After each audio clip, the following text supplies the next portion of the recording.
बिस्मिल्लाहिर्रहमानिर्रहीम। बच्चों, मैं आपका मेरे चैनल शागिर्द फाउंडेशन में इस्तकबाल करता हूं। बच्चों, आज इस वीडियो में हम क्या करेंगे? आज हम इस वीडियो में 7वीं रियाजी के छठे चैप्टर की प्रैक्टिस सेट 26 को हल करेंगे। बच्चों, प्रैक्टिस सेट 26 में हमको क्या करना है? प्रैक्टिस सेट 26 में हमको खुव्वत नुमाए आदाद यानी एक्सपोनेंशियल या दूसरे लफ्जों में इंडेक्स नंबर्स किनको कहा जाता है, ये सीखना है। और साथ ही साथ हमको ये भी सीखना है कि इंडेक्स नंबर्स को या एक्सपोनेंशियल को या उर्दू में खुव्वत नुमाए आदाद को किस तरह से हल किया जाता है। तो चलिए बच्चों, हम इस वीडियो की शुरुआत करते हैं। बच्चों, सबसे पहले हम ये समझेंगे कि खुव्वत नुमाए आदाद किनको कहते हैं। बच्चों, जैसे कि आप जानते हैं कि जब भी हम किसी भी अदद को बार बार जमा करते हैं तो हम क्या कर सकते हैं? किसी अदद को बार बार जमा करने के अमल को आसान सूरत में ज़र्ब की अलामत इस्तेमाल करके लिख सकते हैं। जैसे मिसाल के तौर पर अगर मुझे 2 को बार बार जमा करना है, 2 प्लस 2 प्लस 2 प्लस 2, ठीक है। यहाँ पर आप देख सकते हैं कि मैंने यहाँ पर 2 को बार बार यानी 5 मर्तबा जमा किया है। अगर मुझे इस 2 के बार बार जमा के अमल को अगर मुख्तसर सूरत में, आसान सूरत में लिखना हो तो मैं उसको कैसे लिख सकता हूँ? इसको मैं ज़र्ब की अलामत को इस्तेमाल करके लिख सकता हूँ, ठीक है। इसको मैं किस तरह से लिख सकता हूँ? इसको मैं लिख सकता हूँ 2 ज़र्ब 5। 2 को मैंने यहाँ पर 5 से क्यों ज़र्ब किया? क्योंकि यहाँ पर हम 2 को बार बार जमा कर रहे हैं और 2 को हम 5 मर्तबा जमा कर रहे हैं। इसलिए मैं क्या कर सकता हूँ, इस इबारत को, इस जुमले को ज़र्ब की अलामत का इस्तेमाल करके आसान सूरत में इस तरह से लिख सकता हूँ, 2 ज़र्ब 5, ठीक है। बच्चों, मैं इसको इस जमा की मिसाल को इस तरह से ज़र्ब की अलामत का इस्तेमाल करके क्यों लिख सकता हूँ? क्योंकि इन दोनों जुमलों का एक ही मतलब है, ठीक है। यहाँ पर आप देख सकते हैं कि 2 प्लस 2 प्लस 2 प्लस 2 प्लस 2, इसकी कीमत भी कितनी होगी? 10 होगी। और 2 ज़र्ब 5 की कीमत भी कितनी होगी? 10 ही होगी। 2 पंजे कितने होते हैं? 10 होते हैं। तो इस तरह से हम यहाँ पर ये कह सकते हैं कि मैं इस जमा की मिसाल को, इस जुमले को मैं क्या कर सकता हूँ? ज़र्ब की अलामत का इस्तेमाल करके मुख्तसर सूरत में, आसान सूरत में लिख सकता हूँ, क्योंकि इन दोनों की कीमत कैसी है? सेम ही है, ठीक है। तो ये बात आप पहले से ही जानते हैं। अब बच्चों, हम इसी तरह से क्या कर सकते हैं? किसी भी अदद को जब हम बार बार ज़र्ब करते हैं तो किसी अदद को बार बार ज़र्ब करने की सूरत को हम क्या कर सकते हैं? आसान सूरत में लिख सकते हैं। और उस आसान सूरत का नाम क्या है? उस आसान सूरत का नाम है इंडेक्स फॉर्म, ठीक है। तो आज हम वही सीखने वाले हैं कि किसी भी अदद को जब हम बार बार ज़र्ब करते हैं तो उसको आसान सूरत में किस तरह से लिखा जाता है, उसको इंडेक्स फॉर्म में, खुव्वत नुमाई सूरत में किस तरह से लिखा जाता है। देखिए, मैं इसको आपको एक मिसाल से समझा देता हूँ। फर्ज कीजिए बच्चों, अगर मुझे 2 को बार बार ज़र्ब करना है, जैसे 2 ज़र्ब 2 ज़र्ब 2 ज़र्ब 2 ज़र्ब 2, ठीक है। यहाँ पर मैंने 2 को 5 मर्तबा ज़र्ब किया है। अगर मुझे इसको आसान सूरत में लिखना हो तो मुझे क्या करना होगा? मुझे इसको इंडेक्स फॉर्म में लिखना होगा, ठीक है। इसको मुझे खुव्वत नुमाई अदद की सूरत में लिखना होगा। खुव्वत नुमाई अदद की सूरत में, एक्सपोनेंशियल फॉर्म में या इंडेक्स फॉर्म में हम इसको कैसे लिख सकते हैं? इसको हम इस तरह से लिख सकते हैं। मुझे क्या करना होगा? इसको खुव्वत नुमाई अदद की सूरत में लिखने के लिए, एक्सपोनेंशियल फॉर्म में लिखने के लिए या इंडेक्स फॉर्म में लिखने के लिए क्या करना होगा? 2 को यहाँ पर लिखना होगा। चूंकि यहाँ पर 2 को बार बार ज़र्ब किया जा रहा है, इसलिए मैंने 2 को पहले लिख लिया। अब इसके ऊपर दाएं तरफ हम क्या करेंगे? 5 को लिखेंगे, ठीक है। तो मैं यहाँ पर क्या करूंगा?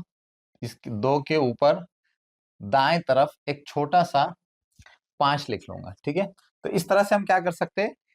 इस 2 के ज़र्ब के बार बार अमल को हम क्या कर सकते हैं? इंडेक्स फॉर्म में इस तरह से लिख सकते हैं, ठीक है। तो इसका मतलब क्या हुआ बच्चों? कि हम जो किसी भी अदद को बार बार ज़र्ब करने की जो सूरत है उसको हम क्या कर सकते हैं? खुव्वत नुमाई अदद की सूरत में, एक्सपोनेंशियल फॉर्म में या इंडेक्स फॉर्म में आसानी के साथ लिख सकते हैं। बच्चों, यहाँ पर ये जो 2 को बार बार ज़र्ब करने की जो सूरत थी, जिसको मैंने यहाँ पर एक्सपोनेंशियल फॉर्म में लिखा है, इंडेक्स फॉर्म में लिखा है, तो उसमें नीचे वाला जो ये नंबर है, नीचे वाला जो नंबर है उसको कहा जाता है उसको कहा जाता है बेस। ठीक है, नीचे वाले नंबर को क्या कहते हैं? नीचे वाले नंबर को कहा जाता है बेस। उर्दू में उसको क्या कहते हैं? उर्दू में उसको कहते हैं असास या कायदा। असास भी कह सकते हैं या कायदा भी कह सकते हैं।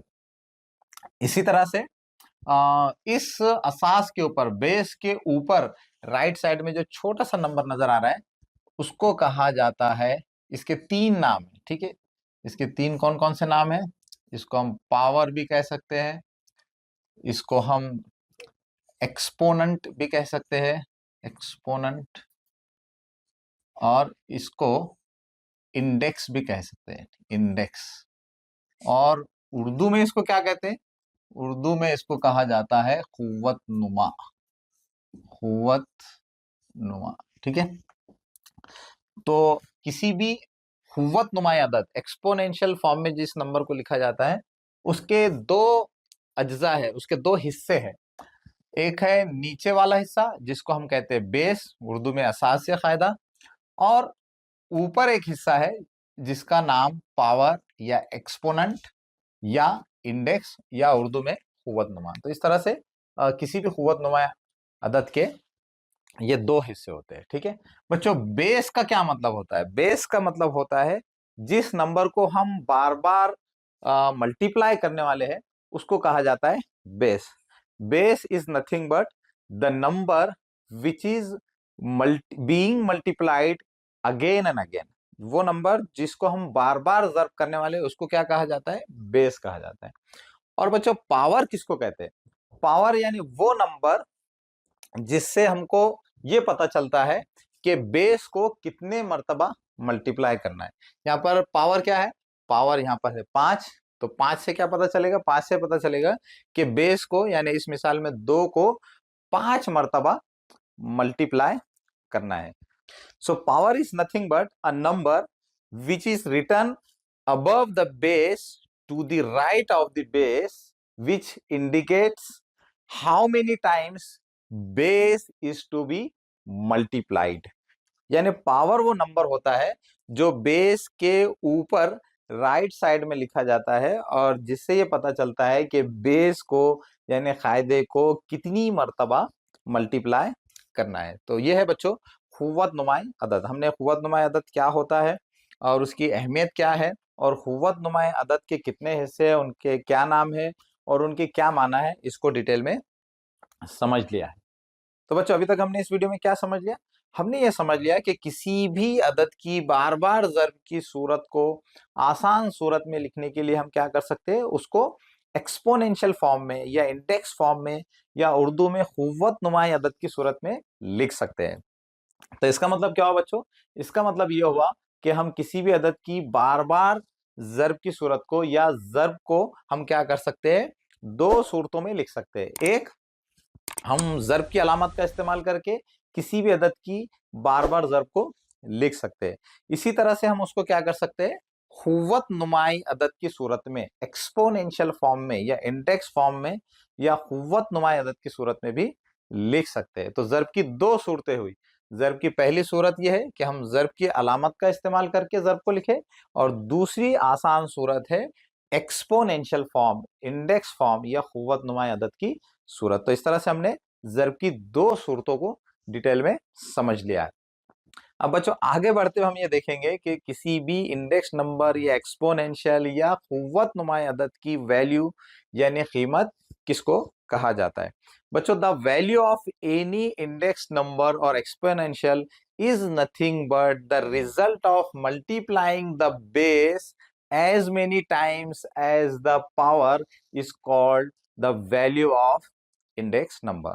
यानी किसी भी खुव्वत नुमाई अदद की जो कीमत होती है, किसी भी खुव्वत नुमाई अदद की कीमत यानी वो नतीजा जो हमें बेस को यानी असास को पावर के यानी कुव्वत के बराबर, कुव्वत नुमा के बराबर तादाद में मल्टीप्लाई करने से हासिल होता है, उसको हम क्या कहते हैं? उसको हम कहते हैं कुव्वत नुमा अदद की कीमत। ठीक है, जैसे बच्चों यहाँ पर मैंने कुव्वत नुमा अदद लिखा है, यहाँ पर मैंने इस कुव्वत नुमा अदद को लिखा है 2 रेज़ टू 5। बच्चों, कुव्वत नुमा अदद को किस तरह से पढ़ा जाता है? कुव्वतनुमा अदद को पढ़ने का तरीका है 2⁵5। इसको हम किस तरह से पढ़ सकते हैं, मैं ये आपको बताना भूल गया था। हम इसको कैसे पढ़ सकते हैं, two raise to raise to two raise to 5, या इसको आप इस तरह से भी पढ़ सकते हैं, two raise to raise to the two the power two raise to the power two raise to the power 5। और उर्दू में हम इसको कैसे पढ़ेंगे, उर्दू में हम इसको पढ़ेंगे दो की पांचवी दो की पांचवी कुव्वत।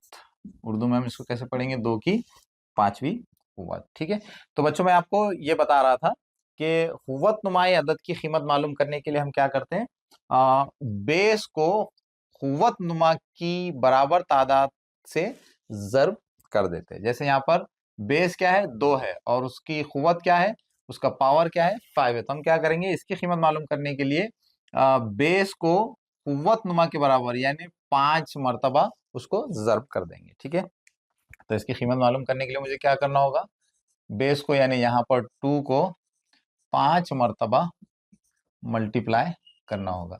जब हम 2 को 5 मरतबा मल्टीप्लाई करेंगे तो हमको कौन सा अदद हासिल होगा, 32। तो इस तरह से हम ये कह सकते हैं कि ये जो कुव्वतनुमा अदद है 2⁵5, 2⁵5 की कीमत, उसकी वैल्यू क्या है, 32 है। तो इस तरह से हम क्या कर सकते हैं, किसी भी कुव्वतनुमा अदद की कीमत मालूम करने के लिए उसके बेस को, असास को, उसके कुव्वतनुमा या पावर की बराबर तादाद लेकर उसको मल्टीप्लाई करके हासिल कर सकते हैं। तो इस तरह से हम किसी भी कुव्वतनुमा अदद की कीमत मालूम कर सकते हैं। अब बच्चों आखिर में एक बहुत ही अहम वजाहत है, इसको आप अच्छे से जहन नशीन कर लीजिए, क्योंकि अक्सर बच्चे इसमें गलती करते हैं। तो मैं ये चाहता हूं कि आप इसको अच्छे तरह से समझ ले ताकि आपसे ये गलती ना हो। ठीक है, देखिए बच्चों, अक्सर बच्चे क्या करते हैं, इंडेक्स नंबर के केस में, एक्सपोनेंशियल के केस में वो क्या करते हैं, 3⁻1 का मतलब ये समझते हैं कि 3 को 1 से मल्टीप्लाई करना है। ठीक है, तो वो क्या कर देते हैं, इसकी कीमत मालूम करने के लिए 3 को 1 से मल्टीप्लाई करके 3⁻1 की कीमत मालूम कर लेते। तो यहां तक तो ठीक है बच्चों, क्योंकि 3⁻1 की जो कीमत होती है वो 3 होती है। 3⁻1 का मतलब क्या होता है, 3 को एक मरतबा मल्टीप्लाई करना है, तो 3 को एक मरतबा मल्टीप्लाई करेंगे तो 3 आएगा। तो यहां तक तो ठीक है, और 3 को 1 से मल्टीप्लाई करेंगे तो भी 3 आएगा। तो यहां तक बात ठीक है।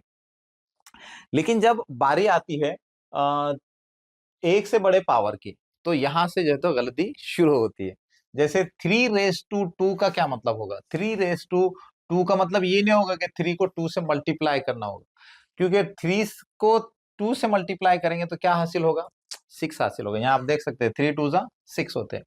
लेकिन 3⁻2 का क्या मतलब होता है, 3⁻2 का मतलब ये होता है कि 3 को 2 टाइम्स मल्टीप्लाई करना है। 3 को 2 टाइम्स मल्टीप्लाई करेंगे तो क्या आएगा, 9 आएगा। 3 3 9। ठीक है, तो आप यहाँ देख सकते हैं कि 3 को 2 से मल्टीप्लाई करें तो 6 आ रहे हैं, और 3 को 2 टाइम्स लेकर मल्टीप्लाई करेंगे तो 9 ये नंबर आ रहा है। ठीक है, तो इसका मतलब क्या है, इसकी कीमत और इसकी कीमत, दोनों की कीमत क्या है, अलग अलग है। तो ये बात आप नोट कर लीजिए कि 3⁻2 का मतलब और 3 × 2 का मतलब अलग अलग है। ठीक है, इसी तरह से आगे देखिए, 3⁻3 का मतलब क्या है, 3⁻3 का मतलब 3 × 3 नहीं है, क्योंकि 3 × 3 का मतलब क्या है, 9। 3 × 3 इज 9।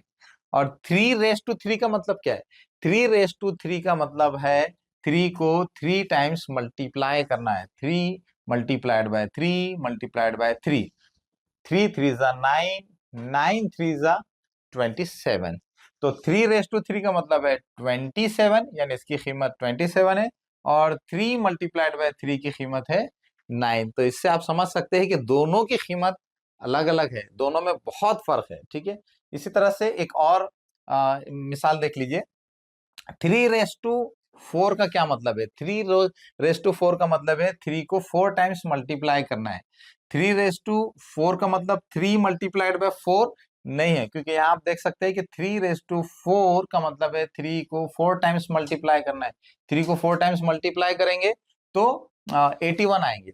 3 3 जा 9, 9 3 जा 27, 27 3 जा 81 और 3 को 4 से मल्टीप्लाई करेंगे तो क्या हासिल होगा 12। तो आप यहाँ देख सकते हैं कि दोनों की कीमत में कितना फर्क है। ठीक है, इसकी कीमत 12 है और इसकी कीमत 81। तो ये बात आप अच्छे से एक्सपोनेंशियल के ताल्लुक से, इंडेक्स नंबर के ताल्लुक से, कुव्वत नुमा अदद के ताल्लुक से जहन नशीन कर लीजिए कि इंडेक्स नंबर का जो मतलब होता है, उसकी जो कीमत होती है वो अलग होती है। तो जब आप इंडेक्स नंबर को हैंडल करेंगे तो उस वक्त आपके जहन में ये होना चाहिए कि जो पावर है, तो आपको क्या करना है, बेस को पावर की तादाद के बराबर मल्टीप्लाई करना है। ठीक है, तो बच्चों ये बात आप अच्छी तरह से जहन नशीन कर लीजिए, क्योंकि अक्सर बच्चे इंडेक्स नंबर के ताल्लुक से या एक्सपोनेंशियल के ताल्लुक से या कुव्वत नुमाई आदाद के ताल्लुक से गलती करते हैं। तो आप इस वजाहत को अच्छे से जहन नशीन कर लीजिए ताकि आपको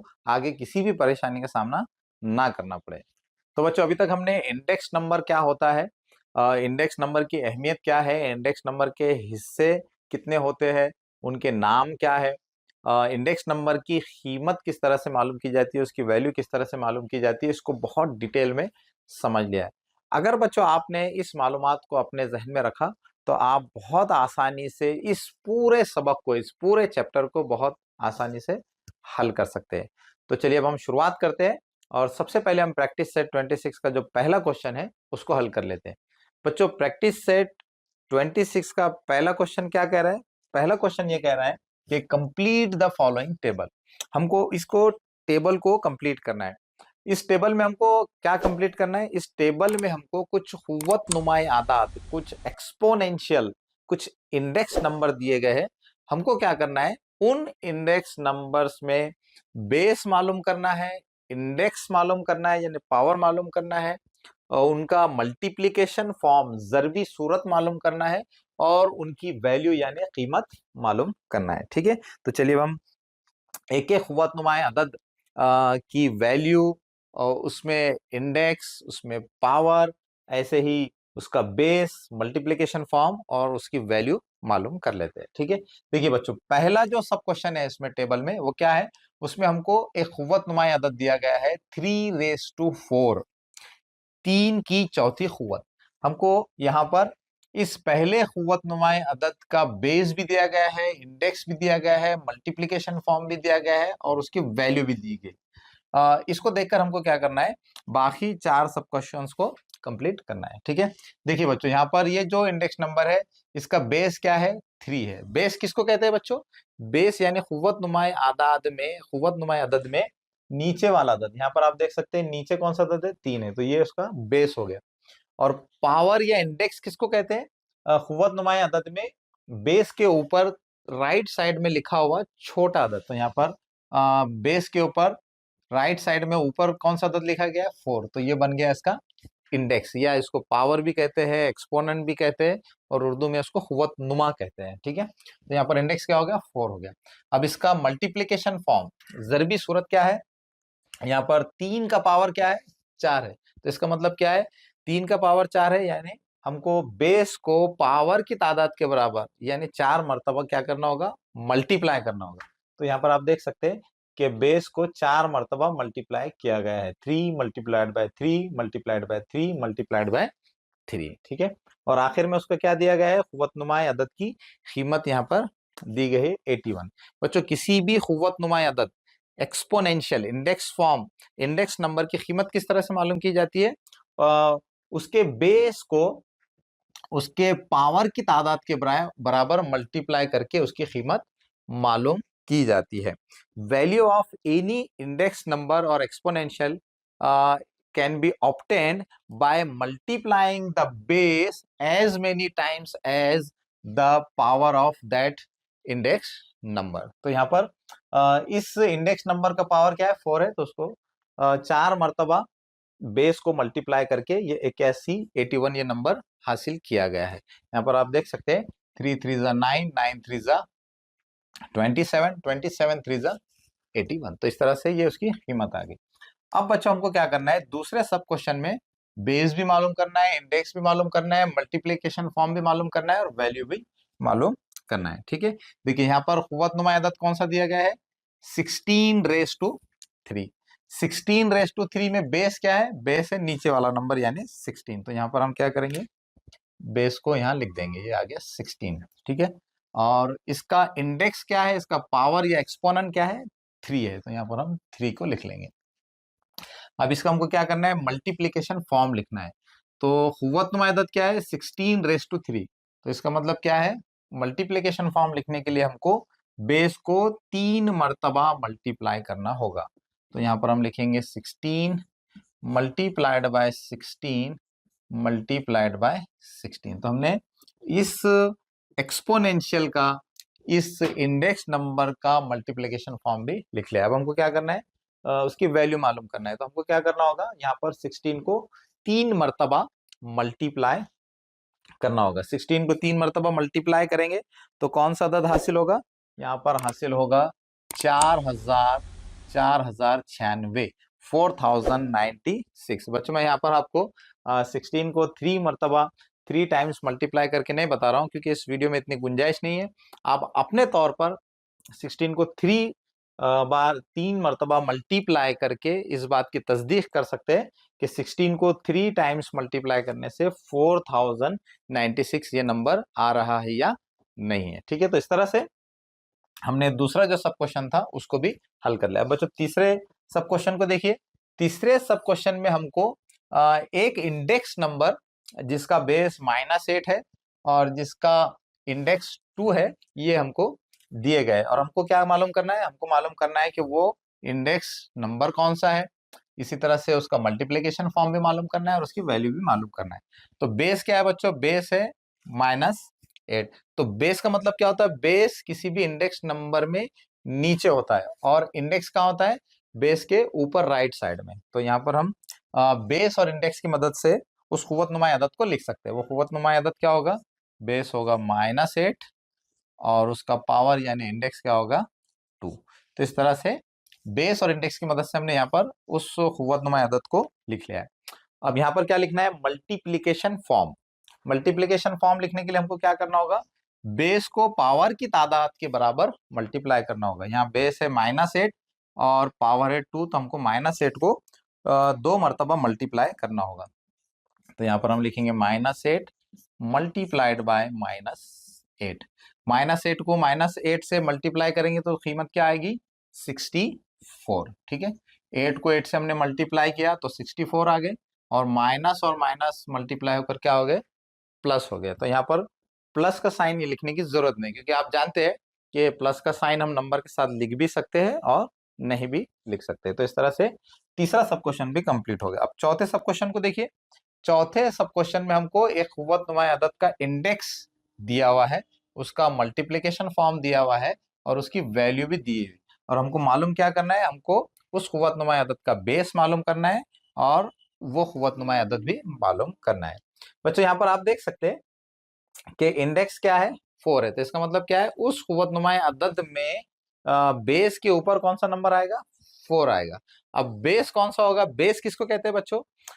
बेस उस नंबर को कहते हैं जिसको हम बार बार जर्ब करते हैं। तो यहाँ पर आप देख सकते हैं कि मल्टीप्लिकेशन फॉर्म में 3/7 को बार बार जर्ब किया गया है। तो इसका मतलब क्या है? ये बेस है, असास है, कायदा है। तो 3/7 क्या बन जाएगा? कायदा बन जाएगा, असास बन जाएगा, और 4 उसका क्या बन जाएगा? पावर बन जाएगा। ठीक है, तो यहाँ पर मैं कुव्वतनुमाई अदद क्या लिख सकता हूँ? 3/7 रेस टू 4। ठीक है, तो हमने यहाँ पर इस मालूमात की मदद से उस कुव्वतनुमा अदद को हासिल कर लिया है। ठीक है, अब बच्चों बेस क्या है? बेस है 3/7। 3/7 ये क्या हो गया? बेस आ गया। तो इस तरह से हमने ये चौथे सब क्वेश्चन को भी कंप्लीट कर लिया है। अब बच्चों पांचवा सब क्वेश्चन है। पांचवें सब क्वेश्चन में हमको एक कुव्वतनुमा अदद, एक एक्सपोनेंशियल, एक इंडेक्स नंबर दिया हुआ है -13 रेस टू 4। ठीक है, -13 रेस टू 4 में बेस क्या है? बेस है -13। मुझे बच्चों उम्मीद है कि आपको अभी तक तो समझ में आ गया होगा। तो -13 क्या हो गया? बेस। अब उसके बाद है इंडेक्स, तो इंडेक्स यहाँ पहले से ही लिखा हुआ है। अब हमको क्या करना है? इस कुव्वतनुमा अदद की जर्ब की सूरत लिखना है, मल्टीप्लिकेशन फॉर्म लिखना है, जर्बी सूरत लिखना है। ज़रबी सूरत में लिखने के लिए हमको क्या करना होगा, बेस को पावर के बराबर तादाद में मल्टीप्लाई करना होगा। यहाँ पर -13 का पावर क्या है 4, तो इसका मतलब हमको -13 को 4 टाइम्स मल्टीप्लाई करना होगा। तो -13 multiplied by -13 multiplied by -13 multiplied by -13। ठीक है, तो इस तरह से हमने यहाँ पर ये मल्टीप्लिकेशन फॉर्म भी लिख लिया है। इसी तरह से सॉरी बच्चों, यहाँ पर हमने -13 लिख दिया, -13 नहीं है बल्कि यहाँ पर हाँ ठीक है, बराबर है, ये -13 रेज़ टू 4। तो यहाँ पर हमने क्या किया है, यहाँ पर इस कुव्वतनुमा अदद का मल्टीप्लिकेशन फॉर्म भी लिख लिया है। अब हमको क्या करना है, इसकी कीमत लिखना है। इसकी कीमत लिखने के लिए हमको क्या करना होगा, -13 को 4 टाइम्स मल्टीप्लाई करना होगा। बच्चों -13 को जब आप 4 टाइम्स मल्टीप्लाई करेंगे तो हमारे पास एक अदद आ जाएगा 28,000 561